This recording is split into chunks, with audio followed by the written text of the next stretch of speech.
Good evening, जय Hind everyone. कैसे हैं आप सब? उम्मीद करता हूं कि आप सभी स्वस्थ होंगे और मन लगाकर पढ़ाई कर रहे होंगे। जो बच्चे 12th में हैं उनके एग्ज़ाम्स आने वाले हैं, प्रैक्टिकल्स चल रहे हैं, तो स्टार्टिंग में ही मैं उनको बेस्ट ऑफ लक बोलना चाहूँगा और अच्छे एग्ज़ाम्स देने के लिए मोटिवेट करना चाहूँगा। बच्चों, ये आपके जो फाइनल एग्ज़ाम्स होने हैं, इसके लिए मन लगाकर पढ़ाई कीजिए, क्योंकि अगले 15 से 20 दिन में या 30 दिन में, एक महीने के अंदर आपके एग्ज़ाम्स स्टार्ट होके ख़त्म हो जाएंगे और आप करियर के और जीवन के एक दूसरे मोड़ पे या दूसरे रास्ते पे चल पड़ेंगे, जो आपका 12th के बाद स्टार्ट होता है। और जब समाज की और आपके माता पिता की उम्मीदें आपसे और ज़्यादा बढ़ जाती हैं, तो इसी के साथ हम आज का लेक्चर शुरू करते हैं। जैसा कि पहले हमने लेक्चर्स में पढ़ा था यूनियन एंड इट्स टेरिटरी, जिसमें evolution of states and territories पढ़ा था, जो कि आर्टिकल 1 to 4 जो कॉन्स्टिट्यूशन है उसमें कवर किया जाता है। तो आज का जो टॉपिक है वो रहेगा सिटीजनशिप, यानी कि नागरिकता। नागरिकता जो इंडियंस हैं उनको किसी न किसी कारण से या किस बेस पे उनको भारत की नागरिकता प्रदान की गई है, या जो देश में अंदर रहते हैं या बाहर से कुछ लोग आके बस जाते हैं, उनको किस तरह नागरिकता संविधान के द्वारा प्रदान की जाती है, उसके बारे में हम एक ओवरव्यू देखेंगे। उसके बाद जनरली अगर एग्ज़ाम पॉइंट ऑफ व्यू से बात करें, हमें सिर्फ आर्टिकल्स का एक बेसिक आइडिया होना ज़रूरी है कि कौन से आर्टिकल में कौन सी बात बोली गई है, या कौन सा, जैसे सिटीजनशिप की बात करें तो आर्टिकल 5 से आर्टिकल 11 तक सिटीजनशिप के प्रोविजंस को कवर किया गया है। तो आइए हम आज का टॉपिक शुरू करते हैं।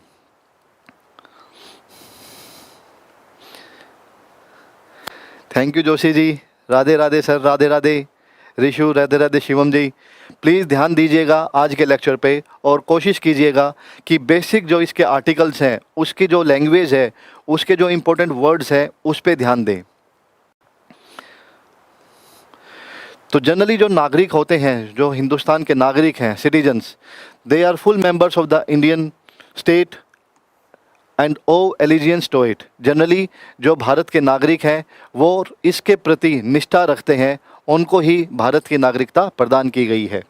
दे enjoy all the civil and political rights, जो भी राजनयिक जो भी उनके राइट्स हैं, अधिकार हैं, वो उन सभी का भरपूर लाभ उठाते हैं जो संविधान के द्वारा प्रदान किए गए हैं।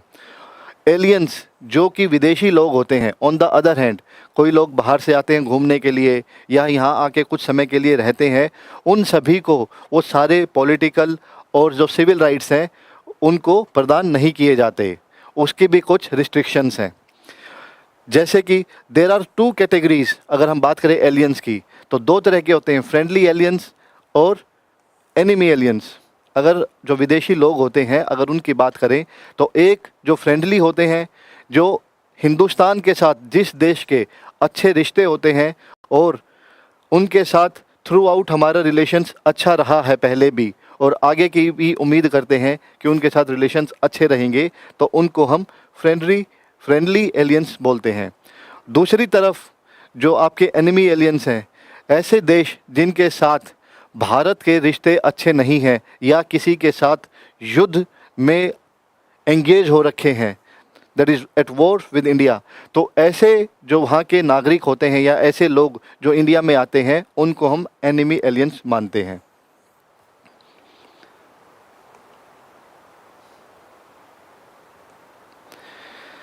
अभी हमने एक बेसिक इंट्रोडक्शन पढ़ी थी कि सिटीजनशिप कैसे क्या क्या चीज़ें कवर होती हैं। अब हम आर्टिकल्स के बारे में पढ़ते हैं। जो आर्टिकल्स 5 to 11 है संविधान का, उसमें आपकी नागरिकता के प्रावधान दिए हुए हैं, प्रोविजंस दिए हुए हैं। अगर आर्टिकल 5 की बात करें, the citizenship at the commencement of the constitution, जब हमारा संविधान बनाया गया था, पारित किया गया था, उस समय पे किन किन लोगों को नागरिकता प्रदान की गई, ऐसे कौन से लोग थे जो जिनको हमने नागरिकता उस समय पे दी थी। This article talks about the citizenship for people at the commencement of the constitution. आप सभी को पता है, हमने पहले लेक्चर्स में भी पढ़ा है कि जो हमारा संविधान था 26 जनवरी 1950 को कमेंस किया गया था, पारित किया गया था, लागू किया गया था। तो उस समय जो भी पर्सन, जो भी लोग, नागरिक इंडिया में उस समय थे, इन तीनों कंडीशंस में से अगर एक भी कंडीशन फुलफिल करते थे तो उनको भारत की नागरिकता प्रदान कर दी गई, उनको इंडियन सिटीजन मान लिया गया। या तो उसका जन्म इंडियन टेरिटरी में हुआ है, या उसके पेरेंट्स इंडियन टेरिटरी में पैदा हुए हैं, या फिर एक रेजिडेंट रहा है not less than 5 years immediately presiding the commencement of the constitution. In lines को याद रखना है कि आर्टिकल 5 में 3 कंडीशन है, या तो खुद का जन्म हुआ है, या उसके माता पिता का जन्म हुआ है इंडियन टेरिटरी में, या फिर कॉन्स्टिट्यूशन के पारित होने से पहले, संविधान के पारित होने से पहले, लागू होने से पहले कम से कम 5 साल वो इंडिया में रहा हो। तो इन 3 कंडीशंस पे जो संविधान जब हमारा लागू हुआ था उस समय इन लोगों को नागरिकता, भारत की नागरिकता प्रदान कर दी गई थी।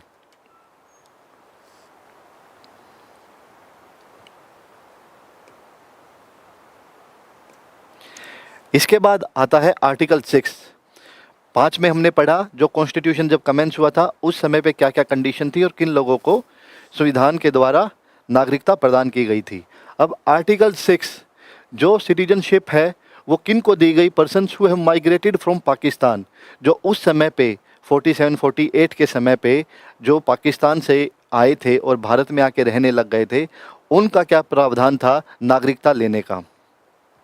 ए person who migrated to India from Pakistan became an Indian citizen if, या तो वो खुद या उसके माता पिता में से कोई एक, या फिर सेम ग्रैंड पेरेंट्स, दादा दादी, उनमें से अगर कोई भी जब भारत का या भारत पाकिस्तान अलग नहीं हुए थे, जब भारत एक था, जब तक भारत का विभाजन नहीं हुआ था, अगर उस समय पे कोई भी पैदा हुआ था इंडिया में, उसको अगर इनमें से कोई भी 1 या 2 कंडीशंस मिलती है तो उसको नागरिकता मिल सकती थी।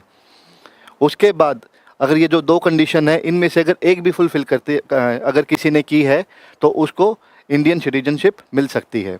इन case he migrated to India before July 1948, अगर 19 जुलाई 1948 से पहले अगर कोई भी ऐसा नागरिक, कोई भी ऐसा व्यक्ति अगर इंडिया में आ गया है, he had been ordinarily resident in India since the date of his migration, और वो इंडिया में रहा है उस डेट से लेके, तो उसको भारत की नागरिकता दी जा सकती थी।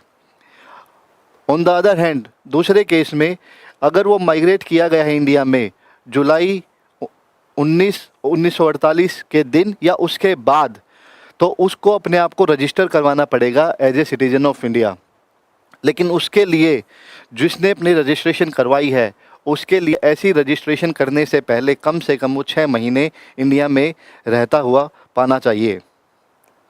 जैसा इसमें बताया है, कोई व्यक्ति केवल तभी पंजीकृत रजिस्टर्ड हो सकता है जब वह पंजीकरण के रजिस्ट्रेशन के लिए आवेदन की तारीख से 6 महीने पहले तक भारत में निवासी रहा हो। तो यानी कि अगर किसी जो 19 जुलाई 1948 के दिन या उसके बाद जो इंडिया में आए हैं, अगर वो नागरिक को समय 6 महीने हो गए हैं, उसके बाद ही वो रजिस्ट्रेशन कर सकते हैं, उसके बाद ही उनको इंडियन सिटीजनशिप मिल सकती है। जय हिंद मनीष पटेल, जय हिंद, जय हिंद। Good evening everyone. Priyanka Kumari ji, बहुत बहुत धन्यवाद जुड़ने के लिए। और मैं उम्मीद करता हूं कि आप सभी ने फॉर्म फिल कर रखा होगा एनडीए का और कोई भी कॉम्पिटिटिव एग्ज़ाम्स का, जिससे आपके लिए ये क्लास काफ़ी इम्पोर्टेंट हो जाती है।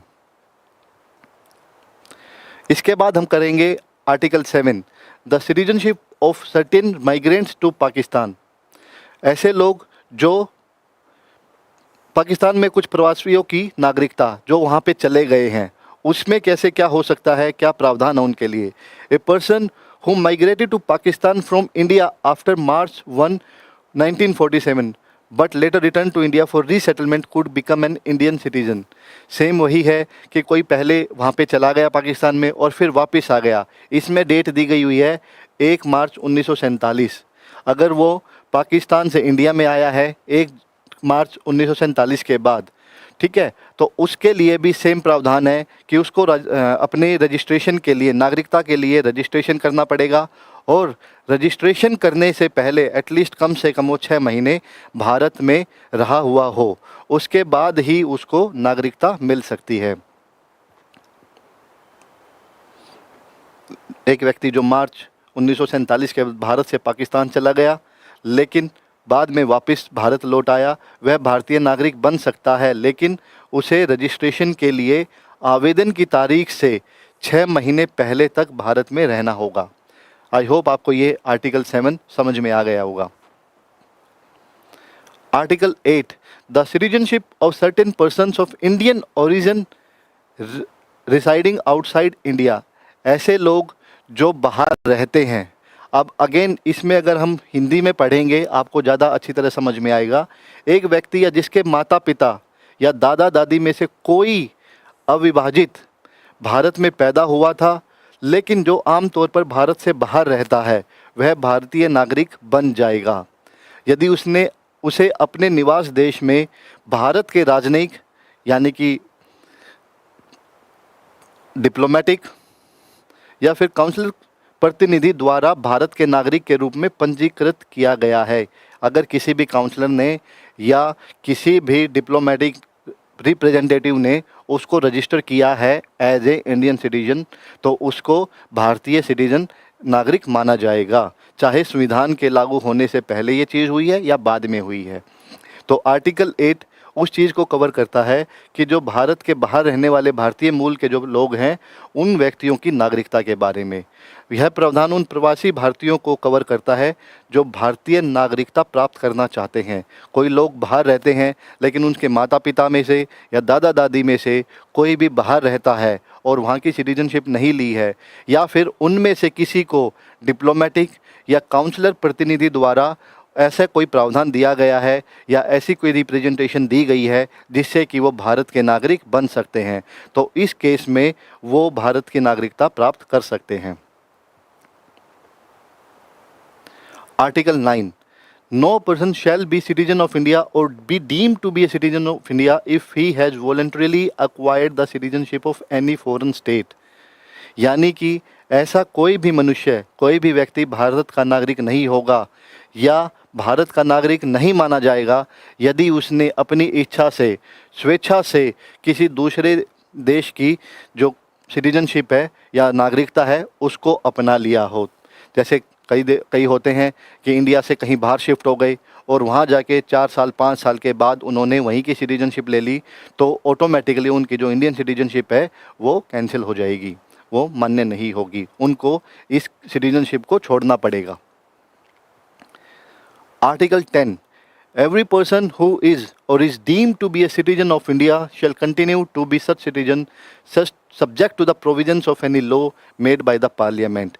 जैसा हमने यूनियन टेरिटरीज एंड स्टेट्स में पढ़ा था कि संविधान का सबसे बड़ा जो रोल है वो आपको सिटीजनशिप जो उसके तहत उनके रूल्स या लॉज के तहत आता है, वो किसी भी इंसान को नागरिकता प्रदान कर सकता है। तो आर्टिकल अनुच्छेद 10 में ये बात कही गई है, प्रत्येक व्यक्ति जो भारत का नागरिक है या माना जाता है संसद द्वारा बनाए गए किसी भी कानून के प्रावधानों के अधीन ऐसा नागरिक बना रहेगा। तो आर्टिकल 10 जनरली जो संविधान है, कॉन्स्टिट्यूशन है, उसके अकॉर्डिंग उस बंदे को, उस नागरिक को नागरिकता मिल जाएगी और उसको नागरिक माना जाएगा।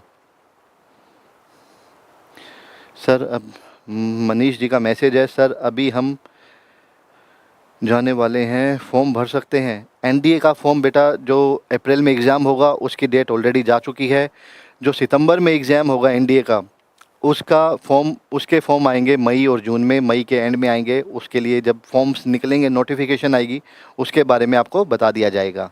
लेकिन अभी आप समय है तो आप पढ़ाई कर सकते हैं एनडीए के लिए, जिसमें आपका मैथ्स और जीएस का पेपर रहेगा और ये सारे टॉपिक्स आपके लिए इम्पोर्टेंट हैं।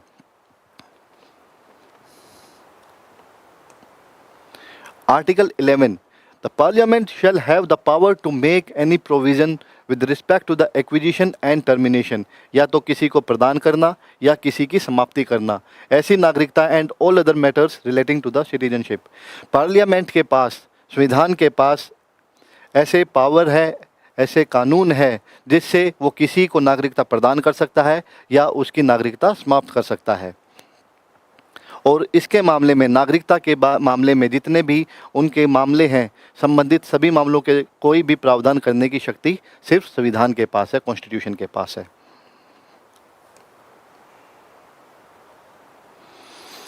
सिंगल सिटीजनशिप, एकल नागरिकता, जैसा कि हम जानते हैं और पहले भी हमने लेक्चर्स में कवर किया है, जो इंडिया है ये एक फेडरल स्टेट है, संघीय राज्य है। और लेकिन इसमें हम जैसे केंद्र सरकार और राज्य सरकार की बातें करते हैं, लेकिन यहाँ पे जो नागरिकता का प्रावधान है वो सिर्फ सिंगल सिटीजनशिप का है। मनीष पटेल जी, कृपया करके इसका जवाब इसी वीडियो में दीजिएगा। आप प्लीज़ एक बार पटेल जी एक बार दोबारा अपना क्वेश्चन टाइप कीजिए कि आप क्या पूछना चाह रहे हैं। अभी एनडीए का फॉर्म नहीं निकला हुआ है। एनडीए का जो एनडीए 2 2025 जो सितंबर में एग्ज़ाम होगा, उसके फॉर्म्स आपके मई में निकलेंगे। जो ऑलरेडी अप्रैल में एग्ज़ाम है उसके लास्ट डेट 31 दिसंबर 2024 थी, वो फॉर्म्स जा चुके हैं। लेकिन आप तैयारी कर सकते हैं, क्योंकि आपका अभी समय जो अप्रैल के बाद और सितंबर का बाद जो समय रहेगा बीच का, लगभग 4.5 महीने का है। उसमें आपको भी काफ़ी मेहनत करनी पड़ेगी। और अगर आप फरवरी और मार्च के महीने को यूटिलाइज़ करेंगे तो आपके लिए काफ़ी ईजी रहेगा। जैसा मैंने पहले बताया, जो सिटीजन्स हैं, नागरिक हैं, वो भारत के प्रति निष्ठा रखते हैं और कोई सेपरेट स्टेट सिटीजनशिप नहीं है, जैसे यूएसए और स्विट्ज़रलैंड में होता है। यूएसए और स्विट्ज़रलैंड में होता है, वहाँ पे देश की और स्टेट की दोनों की अलग नागरिकता प्रदान की जाती है। लेकिन इंडिया में ऐसा कुछ नहीं है। आप देश के किसी भी राज्य में रह रहे हैं, किसी भी डिस्ट्रिक्ट में रह रहे हैं, लेकिन आपकी जो नागरिकता है वो सिंगल है और वो आपकी भारत की नागरिकता है। तो आपका सिंगल सिटीजनशिप का कंसेप्ट यही है।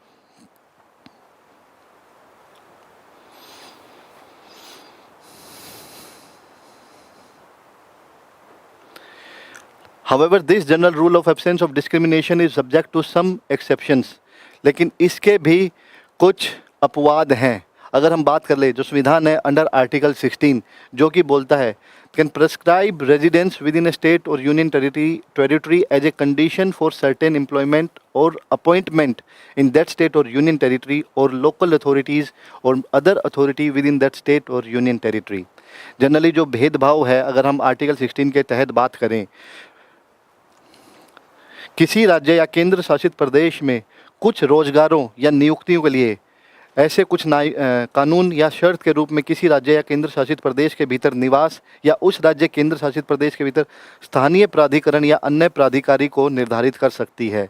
जनरली हमने देखा है कि किसी स्टेट के लिए कोई वैकेंसीज निकली हैं किसी स्कूल इंस्टीट्यूट के, और उसी स्टेट को या यूनियन टेरिटरीज़ के नागरिकों को या रेजिडेंट्स को कोई स्पेशल पावर्स या स्पेशल प्रिविलेज दे देती है। जैसे कि ये मान के चलिए किसी स्कूल में कॉम्पिटिटिव टेस्ट है, रिटन एग्ज़ाम है, तो उसमें 100 सीट्स हैं, तो कोई भी राज्य ऐसा कर सकता है कि 75-80% सीट्स उसी राज्य के लिए निर्धारित की गई हैं, बाकी की 20 से 25% सीट्स आपकी दूसरे स्टेट से या यूनियन टेरिटरीज़ को अलॉट की जा सकती हैं।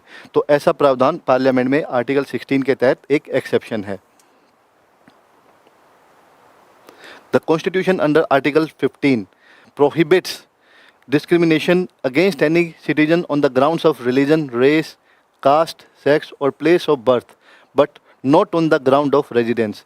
Article 15 में हमने पढ़ा है कि ऐसे सभी जो भी आपकी डिस्क्रिमिनेशन नहीं कर सकते किसी भी नागरिक के खिलाफ धर्म के आधार पर, नस्ल के आधार पर, जाति, लिंग या जन्म स्थान के आधार पर भेदभाव पर रोक लगाता है आपका आर्टिकल 15, लेकिन निवास के आधार पर नहीं लगाता। इसका मतलब यह है कि राज्य उन मामलों में अपने निवासियों को विशेष लाभ प्रदान कर सकता है या प्राथमिकता दे सकता है जो भारतीयों को संविधान द्वारा दिए गए अधिकारों के दायरे में नहीं आते हैं। जैसा मैंने पहले भी बताया, जो आर्टिकल 16 में सेम ऐसी चीज़ें आपके आर्टिकल 15 में भी हैं, जो प्रोहिबिट करता है discrimination, caste, colour, race, sex, उसके आधार पर कहीं पे भी आप किसी भी राज्य में हैं, लेकिन कोई पर्टिकुलर राज्य अपने स्टेट में कोई कहीं रहता है, उसके लिए कुछ एम्प्लॉयमेंट अपॉर्चुनिटीज़ प्रदान कर सकता है। The freedom of movement and residence under article 19 is subjected to the protection of the interest of any scheduled tribe. In other words, the rights of outsiders to enter, reside and settle in tribal areas is restricted. जैसा कि हमने देखा कि कोई भी नागरिक देश के किसी भी राज्य में किसी भी स्थान पे आ जा सकता है, कोई रोक टोक नहीं है, लेकिन आर्टिकल 19 के तहत आवाजाही और निवास की स्वतंत्रता अनुच्छेद 19 के तहत किसी भी अनुसूचित जाति जो शेड्यूल्ड ट्राइब है उनके हितों की सुरक्षा के अधीन है।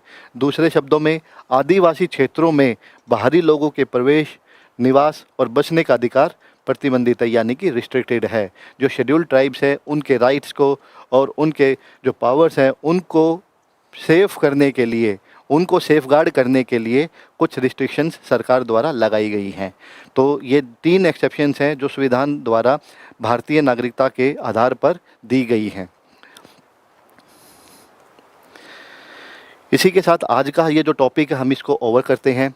और इसके साथ मैं आपको बताना चाहूँगा, जैसे हमने 12th के लिए बात की थी कि आपके एग्ज़ाम्स आने वाले हैं और जो बच्चा 11th में है, इसके बाद जो बच्चा 11th में है जो 12th में आएगा उसके लिए बड़ा सुनहरा मौका है कि अगर फरवरी से और सितंबर तक अगर वो पढ़ाई करते हैं तो बड़ी आसानी से जो NDA 2 जो सितंबर 2025 में जिसका एग्ज़ाम होगा और जिसके फॉर्म मई में फिल होंगे, तो उसके लिए अभी से ही प्रैक्टिस कर सकता है।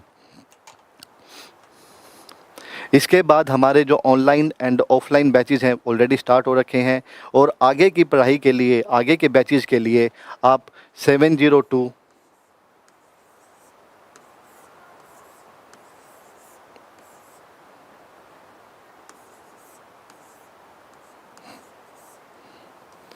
702-702-0454 पे कांटेक्ट कर सकते हैं। हमारे यहाँ हॉस्टल फैसिलिटीज़ भी अवेलेबल हैं और आपको रिटन एग्ज़ाम के साथ साथ SSB की कोचिंग भी दी जाएगी।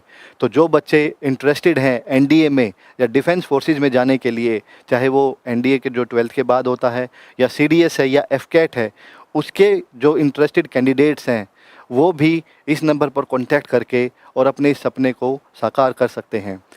मैं फिर बताना चाहूँगा कि जो आपका एग्ज़ाम है अप्रैल वाला वो 13 अप्रैल को है। जो बच्चे 12th में हैं ऑलरेडी उनके लिए बहुत ही कम समय है और इसके लिए आप अभी से ही अगर कोई भी समय आपको मिलता है उसके लिए पढ़ाई करते रहिए, ताकि एग्ज़ाम के टाइम पे, बोर्ड एग्ज़ाम ख़त्म होने के बाद आपके पास बड़ा लिमिटेड सा समय होगा। उस समय में आप सिर्फ रिवीजन करके और इस एग्ज़ाम को क्लियर कर सकते हैं अगर आपने पहले से पढ़ाई की है। और दूसरी तरफ जो NDA 2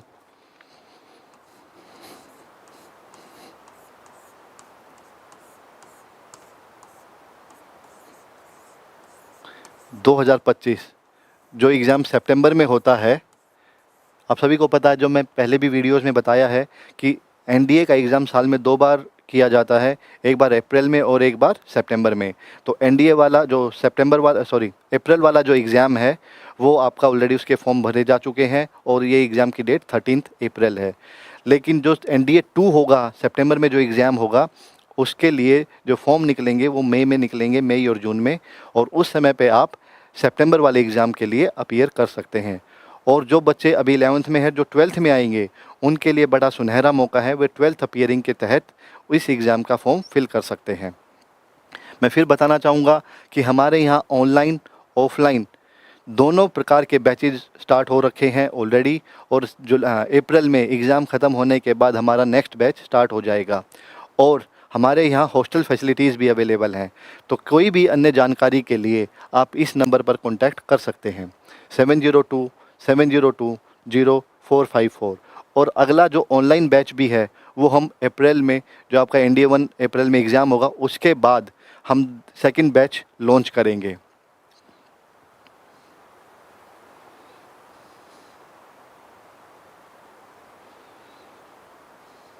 आकाश सिंह जी के काफ़ी मैसेज हैं। Very get single citizenship from which country. ये बेटा आपको सभी जो आपकी बुक है या अगले लेक्चर्स में ये सारी चीज़ें मैं डिटेल से बताऊंगा, क्योंकि आज सिर्फ आर्टिकल्स के बारे में बात की है जो 5 to 11 है, और इसके अंतर्गत, इसके तहत जो भी सारी चीज़ें आगे हैं उनमें किस कंट्री के साथ कैसे हो सकता है, किस कंट्री में दो नागरिकता हैं, किस कंट्री में जाने से एक नागरिकता ख़त्म हो जाती है, कैसे हम नागरिकता प्राप्त कर सकते हैं, और किस किस कंट्रीज़ से हमारे कैसे रिलेशन है, वो सारी चीज़ें आपके दूसरे लेक्चर में कवर की जाएंगी।